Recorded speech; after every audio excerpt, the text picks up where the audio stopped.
উমরপুকুরে seal করা পরিত্যক্ত ভবনে ভয়াবহ আগুন। ঘটনাস্থলে দমকলের দুটি ইঞ্জিন। মুর্শিদাবাদের উমরপুকুরে 12 নম্বর জাতীয় সড়ক সংলগ্ন একটি দীর্ঘদিনের বন্ধ ও সিল করা পরিত্যক্ত 5তলা ভবনে ভয়াবহ আগুন। বুধবার সকালে আচমকাই ওই ভবন থেকে ঘন কালো ধোঁয়া বের হতে দেখা যায়। কিছুক্ষণের মধ্যে আগুনের তীব্রতা বাড়তে থাকা এলাকায় চাঞ্চল্য ছড়িয়ে পড়ে। ঘটনাকে কেন্দ্র করে উমরপুকুর এলাকায় ব্যাপক চাঞ্চল্যের সৃষ্টি হয়েছে। এখানে আমরা আসি, এসে দেখি আমাদের বাসের স্টেশনে আগুন ধরেছে। দমকলে দুটো গাড়ি এসেছে, এখন আগুন নেভানোর চেষ্টা চলছে। আমরা পাশে যেহেতু বিল্ডিং, এখানে আমাদের একটা প্রতিষ্ঠান আছে, সেটা আমরাও আতঙ্কে আছি যে হয়তো আগুনটা ছড়িয়ে পড়বে এবং আমাদের বিল্ডিংয়ে হয়তো ক্ষতিগ্রস্ত হবে।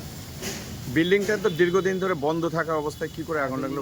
অনেক দিন থেকেই বন্ধ আছে, জানি না কী কারণ বসে কী করে আগুন লাগলো সেটা আমরা আশ্চর্য জানি। এই বিল্ডিং এ কি কোনো মানুষ থাকার বা কোনো না, শব্দ বা আওয়াজ পান আপনি? তো না, আমরা কিছু আওয়াজও পাই না বা কোনো মানুষের যাতায়াত নেই এবং বিগত বহু বছর থেকে তালা বন্ধ হয়ে পড়ে আছে।